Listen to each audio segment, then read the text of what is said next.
It's Superlative Day, breaking down the Vikings and Twins rosters, including breakout player and most impactful rookies, plus around the NFL with our What Does It Mean segment. It's all coming up next on Superior Sports Talk. KARE 11 sports anchor Reggie Wilson covers the Twin City sports scene nonstop. Luke Inman is ready to put him on the hot seat. That's what you're going to do to me? Instant analysis. Yanked. Out you go. Post-game breakdowns and red-hot takes. The Timberwolves need a stitch. Reggie and Luke give you a daily dose of Minnesota sports with Superior Sports Talk, part of Locked On Sports Minnesota. And it starts now.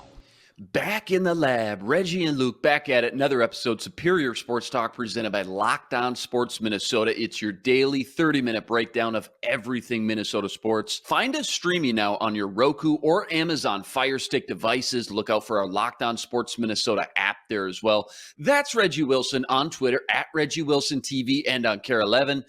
Thursday, Reg, one day closer to Week 5 in the NFL, and the Twins' 2022 season officially in the books. Yep, it's all over, but, they got a chance to pop some bottles on the way out, so that's good, right? Yeah, they went out with a bang for sure, like we knew they would. Lots to get into, but first, remember, you got to follow along on the Locked On Minnesota YouTube channel. Hit the subscribe button. Leave us a comment. Let us know what you think. And on Twitter, give us a follow. It's at Locked On MIN.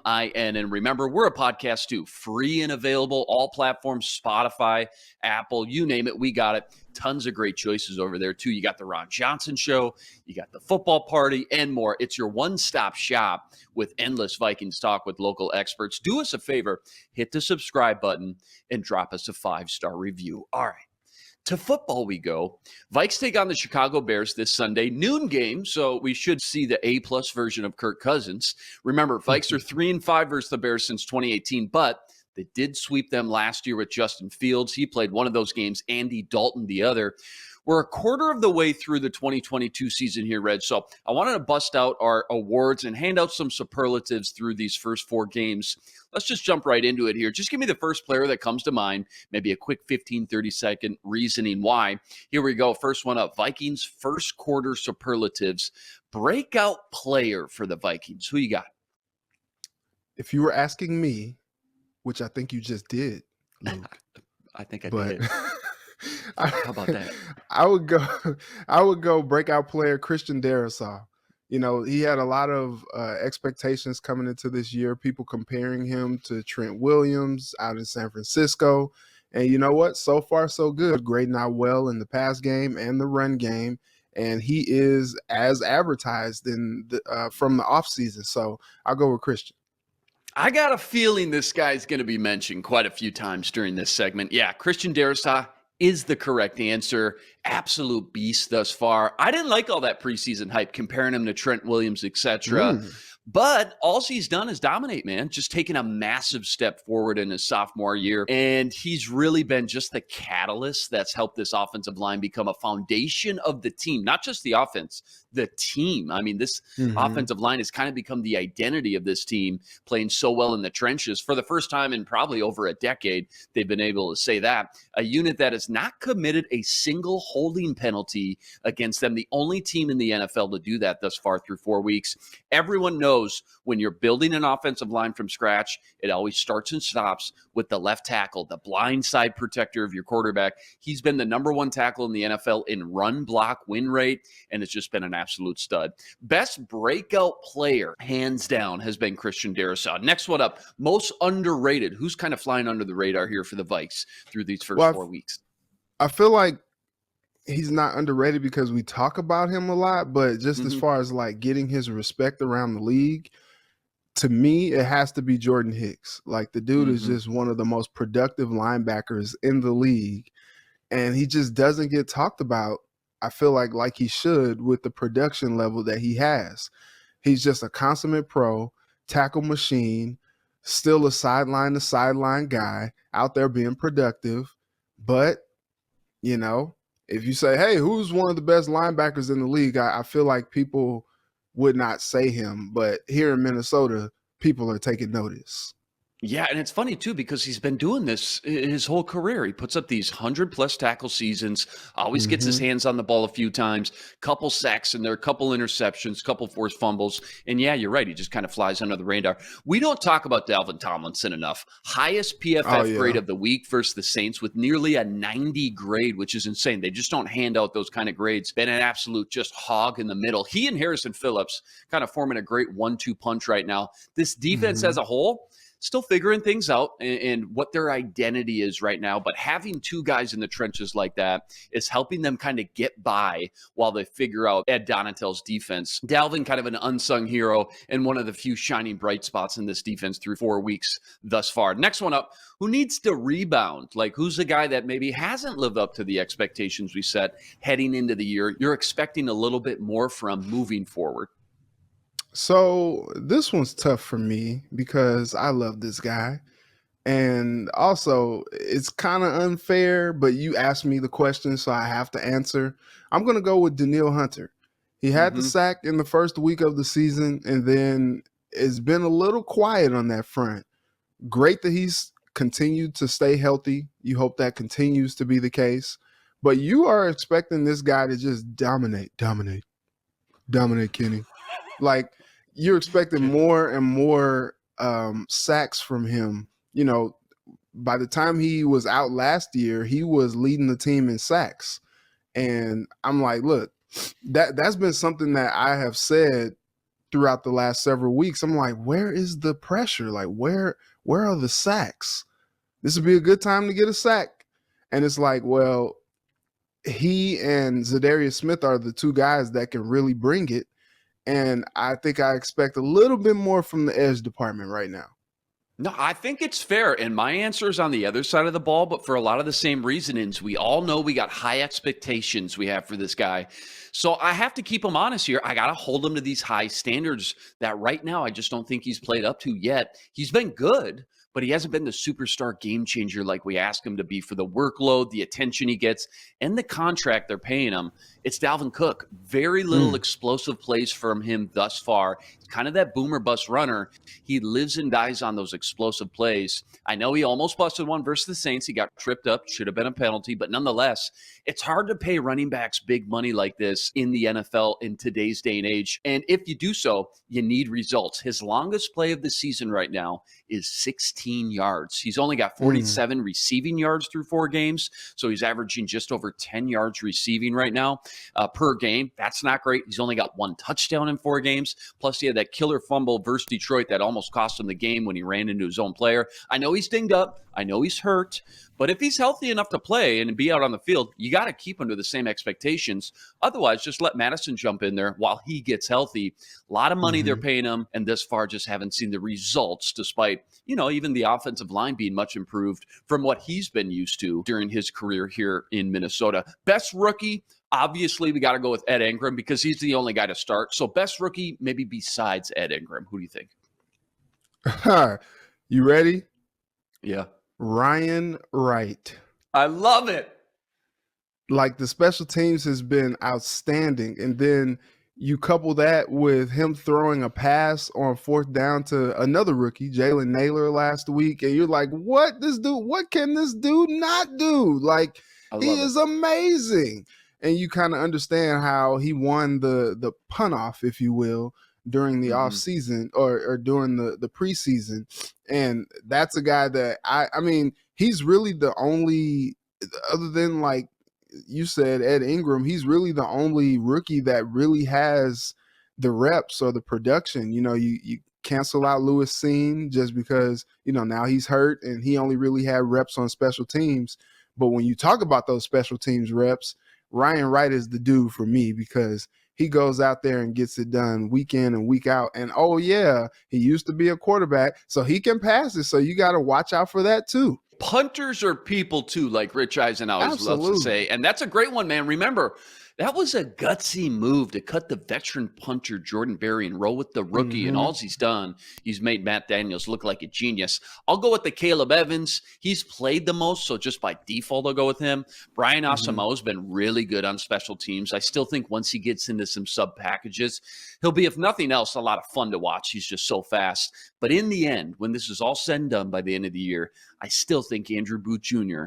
is the most talented. And if he can just stay healthy, I think he'll be hands down the best of the bunch. Hopefully we'll see him suit up this week versus the Bears, by the way. Looks like he's ready to play. Next one up, comeback player. Who's a guy that's rebounded nicely from maybe last season's performance? You know, this is a tough one just because when you look at this team from top to bottom, there's really not a guy that you look at and you're like, oh, it's a comeback. And I know I used this player before, but just by virtue of health, Daniil Hunter, he's out there. He's out there playing. He's out there getting pressure. And he's a guy that offenses are having to account for each and every week. And so just by virtue of him being out there, the freaking Greek Adonis of a man that he is, that's my comeback player just by virtue of him being healthy enough, being available out there.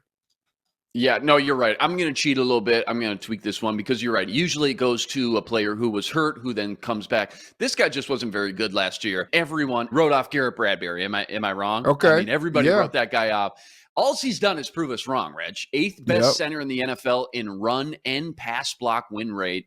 No holding penalties. No, he's not a Pro Bowler. He's not that anchor in the middle, but he's been good enough and better than we thought. And I think playing next to two guys like Ed Ingram and Ezra Cleveland certainly doesn't hurt either.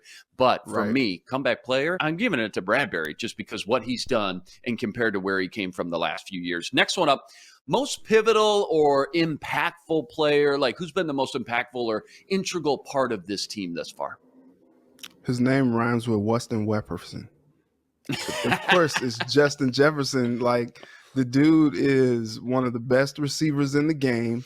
The last couple weeks, kind of quiet, but then he comes out in London, hitting the gritty, showing people why he is one of the best in the league against one of the best corners in the league. He kind of, Allen Iversoned him.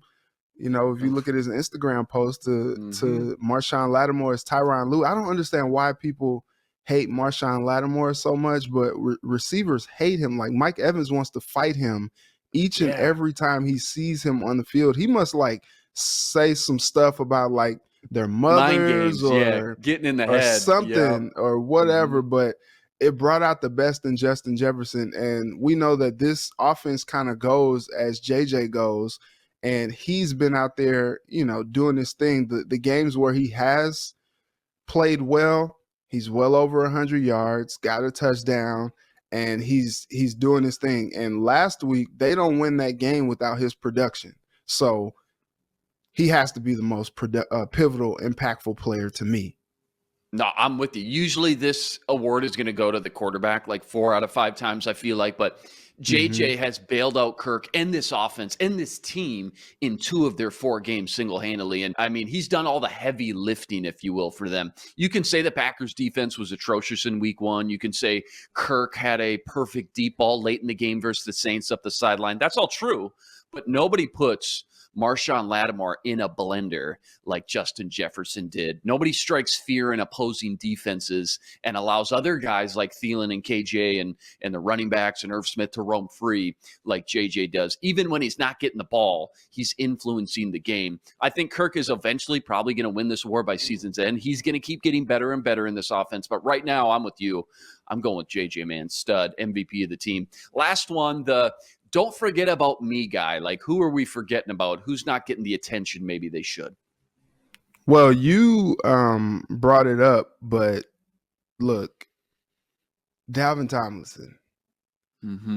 He's just a guy. The problem with those like road grader guys is the guys along the offensive and defensive lines, you only really hear about them when they make a mistake or when they're not doing what they're supposed to be doing. Like you mentioned Garrett Bradbury, when he's not, blocking guys like he should, and he's missing assignments and all that stuff. You're like, well, something's going on. You're mentioning his name. That's really the only reason why people know a lot of the offensive linemen.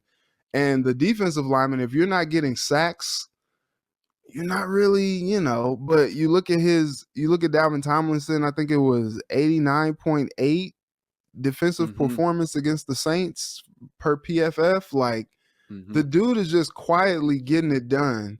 And you don't really hear about it because he's not a guy in there that's getting sacks or, loading up with tackles or things like that. Like, he's just out there getting it done. And if I had to do like a 1A, 1B thing, I would probably go Harrison Phillips as well, because he's been super productive as a member of the Vikings so far. Dalvin Tomlinson was at an 89.8. Well, you got Harrison Phillips rounding out the top 5 of defensive performances by PFF with the 69.6. So, like, both of those two guys along that defensive front, just getting it done. Yeah, they've carried that front seven for sure. They're the reason Jordan Hicks is collecting 11 tackles and these linebackers are roaming free for sure. I'll go on the other side of the ball, but for the same reasoning. You just don't hear these guys' names called a lot. Darrisaw's getting all the love, but can we please not forget about Brian O'Neill? Like, we do this every year. Every year he's just a rock over on the right side. Heading into the Saints game, he was the number 1 tackle in the league in pass block win rate. He gave up 2 sacks, so he dipped a little bit. But heading into that game, he was just phenomenal. Absolute stud, never gets talked about. I get it, boring position. You don't want to hear your name called, but let's not forget about Brian O'Neill and the impact he's had on being the veteran leader of this vastly improved offensive line group. The whole thing's just been really fun to watch when it comes to this Vikings offensive line through 4 weeks. All right, plenty more Vikings and NFL talk to get into. Next, we're getting into some more superlatives, handing out some more awards with your Minnesota Twins, whose 2022 season is in the books. But first, Vikings Super Bowl odds, 18-1 now after that win last week versus Saints. You can check those odds out and more with BetOnline. BetOnline.net, fastest and easiest way to check in on all your betting needs. Find all your favorite sports and events at the #1 online source for odds, lines, and games. Stats, news, info, you want it, they got it. NFL, MLB, NBA, even MMA and UFC. BetOnline makes betting easy and is your #1 source for all your betting needs. Go to betonline.net today to learn more. That's betonline.net. It's where the game starts. And remember, when you subscribe to Locked On Sports Minnesota, you're getting endless Vikings talk with local experts. Sam and Ron talk football every day on the Ron Johnson Show. Reggie Wilson gives you a sports anchor's perspective right here on Superior Sports Talk. And the Minnesota Football Party brings together the top Vikings podcasters in the city. Subscribe to the free Locked On Sports Minnesota podcast feed wherever you find your podcast. Drop us a 5-star review or find our videos on the Locked On Sports Minnesota YouTube channel. Hit the subscribe button. Leave us a comment. Let us know what you think. And you can also find us streaming now on your Roku or Amazon Fire Stick devices. You got to look out and download our Locked On Sports Minnesota app there as well. All right, to baseball we go. Cue the music. 2022 season in the books for your Minnesota Twins. They end with a 78-84 record. They finished 14 games back. Biggest way to summarize this season, Reg, what do you think? Unable to take advantage of a soft division, really shot themselves in the foot so many times with late blown leads, turning wins into losses. And of course, who's kidding who, man? Plethora of injuries that they dealt with didn't help things either. I mean, no Byron Buxton, just for example, the last month and a half. Yeah, I think when you look back at this season, you're just like, gosh, darn it, man. Yeah. Like, I don't know how they even got here to the point where they finished the season under 500. This team was rocking and rolling, cooking with gas through the first 3-4 months of the season, and then all of a sudden, like, the bottom just fell out, and you're just like, how did it end up like this? I think I tweeted yesterday, like, the Twins are just going out sad this season. Like, that was just a sad way to go out. At the end of the day, the lack of consistency with the bats, the lack of consistency with the pitching, and those injuries really just caught up to them. And it was really kind of shaping up to be a team that was kind of performing in spite of.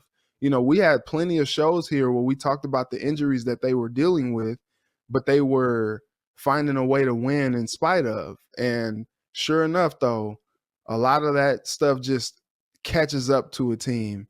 You can only overcome so many injuries. You can only overcome so many times where the bats just go quiet.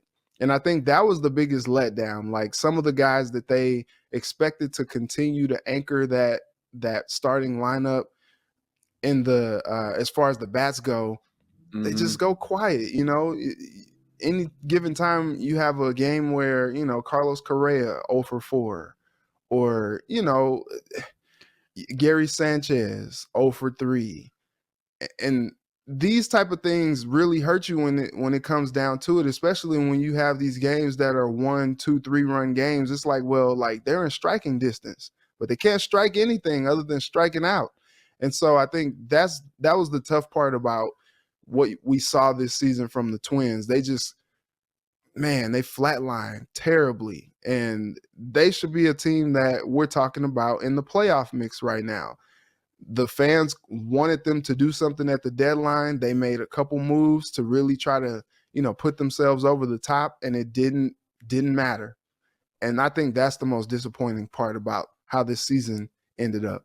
We're on episode like 106 of Superior Sports Talk, by the way. Pretty cool. Don't know if you knew that. But I remember it was one of our first episodes. It might have been our very first episode back in April. We were previewing the Twins. And I think we both sat here and said, smash the overs. It's going to be a lot. If they're going to win games, they're going to have to win them, 9-7, 10-8 kind of thing. Yep. Turned out it was complete opposite. And I can't tell you how many times I looked back the next day at the box score and saw those 1, 2, 3 hitters just really struggle, like a combined 1 for 13 from Correa, Buxton, and Luis Arraez. And obviously Arraez, we're going to get to it here in a second, wins the batting title. Phenomenal season. But for whatever reason, the guys they needed to count on to really carry them offensively just had a hard time staying consistent. And nobody really just stepped up and said, hey, I'm Carlos Correa. I'm going to be the leader of this team. Remember, Correa was never the leader of the Astros team. He was kind of that complimentary piece, a stud piece, but never had to be the guy. He comes over to Minnesota. He has to be the guy. Seems like he was kind of transitioning into that role a little bit and was hoping Byron Buxton and him could kind of play off each other. Buxton obviously hurt again, never really found a rhythm, found their footing. End of the year award, shall we? Let's find some positives here. Plenty to build off. Luis Arraez wins the batting title with a .314 average. He's the first Twins to win the prestigious award since Joe Mauer back in 2009. He gets our best batter award, obviously. But what about team MVP? Do you think he should win that too? Yeah. Absolutely. The most consistent, constant player that they've had is in the last, month, he's playing through a hamstring injury. Probably should have been on the injured list. And he's just out there battling. Last night in his post-game speech when, they toasted it up in the clubhouse, he thanked the trainers.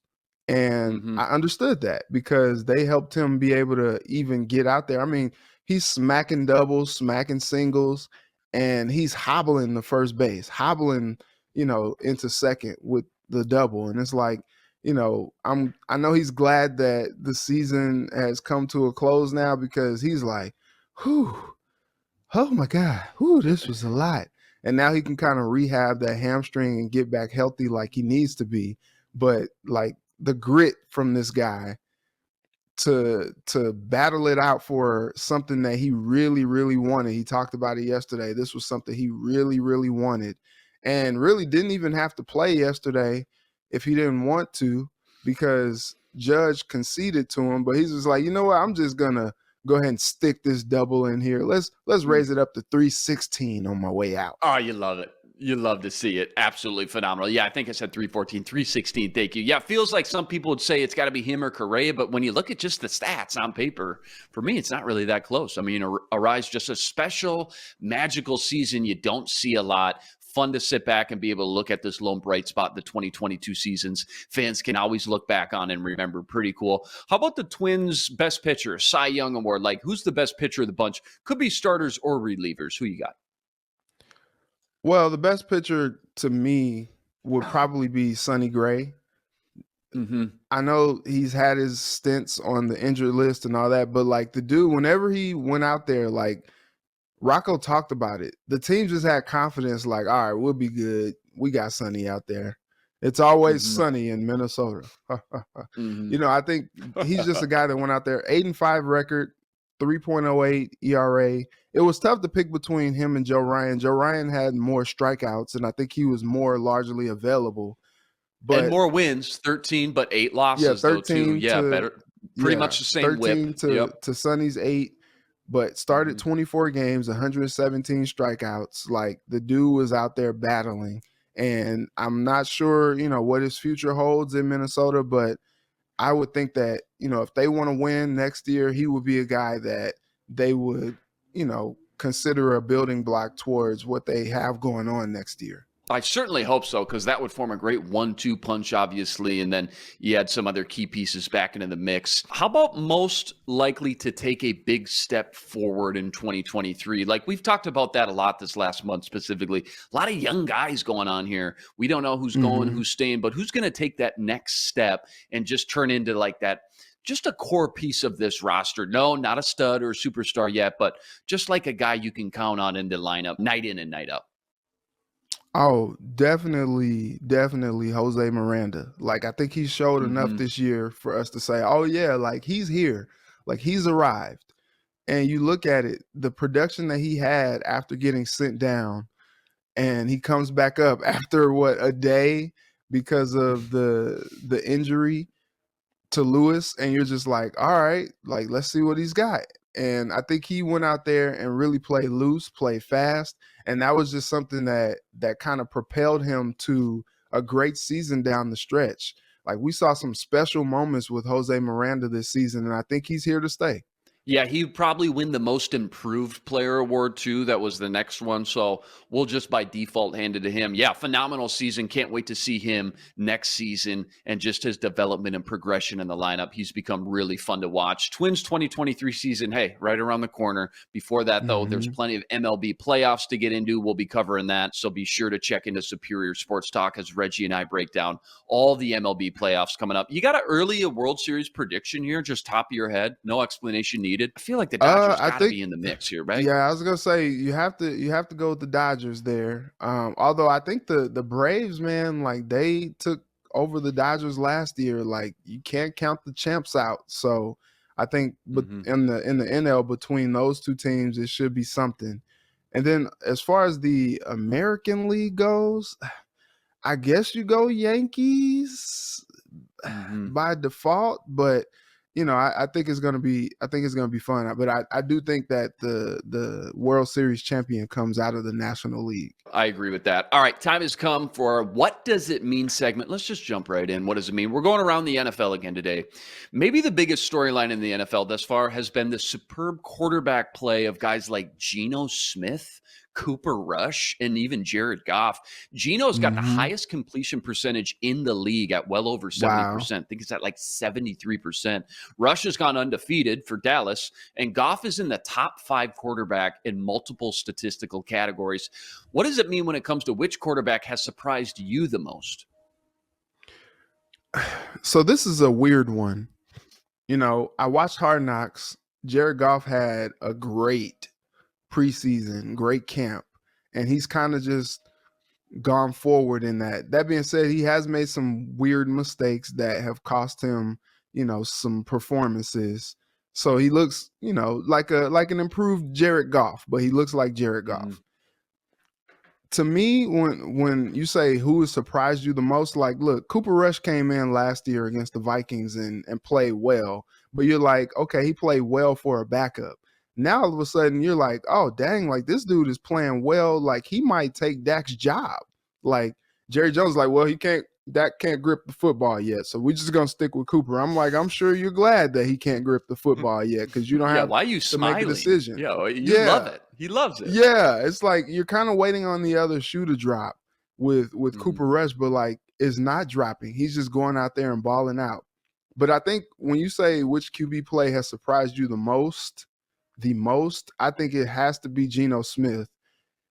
They got rid of Russ and decided they were going to go with Geno kind of quietly, because they were like, okay, is it going to be Drew Lock? Is it going to be Geno? They're like, no, it's going to be Geno. And all Geno has done is gone out there and balled out. Last week in Detroit, like, the dude was out there throwing dimes. And Geno has always had this, like, really, really super duper like confident approach in his game. And, you know, back in the past when you've seen his performances, you're like, why does he have so much like, has he seen himself play? But it's just interesting, like he's been a backup for the last 7-8 years or something like that. Mm-hmm. And he comes out there and he's balling out, and you can see like the time that he's taken holding a clipboard has really kind of changed his game a little bit. He goes out there, he's not trying to make mistakes, but he's also going out there and letting it rip. It's something to be said about a guy who really doesn't have anything to prove or really doesn't have anything to lose. He's just out there playing loose.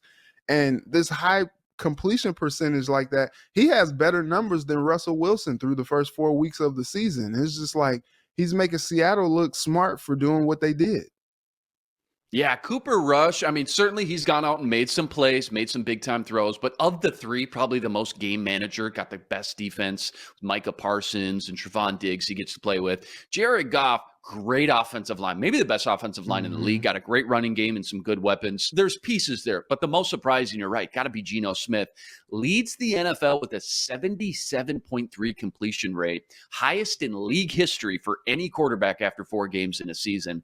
He's just been by far the most surprising. And you mentioned it, he's playing better than Russell, and right now he's playing like a top 10 quarterback. Maybe Pete Carroll knew something everybody else didn't. All right, that's a wrap today. Back tomorrow breaking down more Vikings, NFL, and Twins. Remember, you got to like, rate, review, and subscribe to the YouTube channel. And join us every day for another episode with your 30-minute breakdown of everything Minnesota sports. We're a podcast too, free and available, all platforms. Subscribe, drop us a 5-star review, and find us streaming on your Roku or Amazon Fire Stick devices. You got to look out. You got to download our Locked On Sports Minnesota app there as well.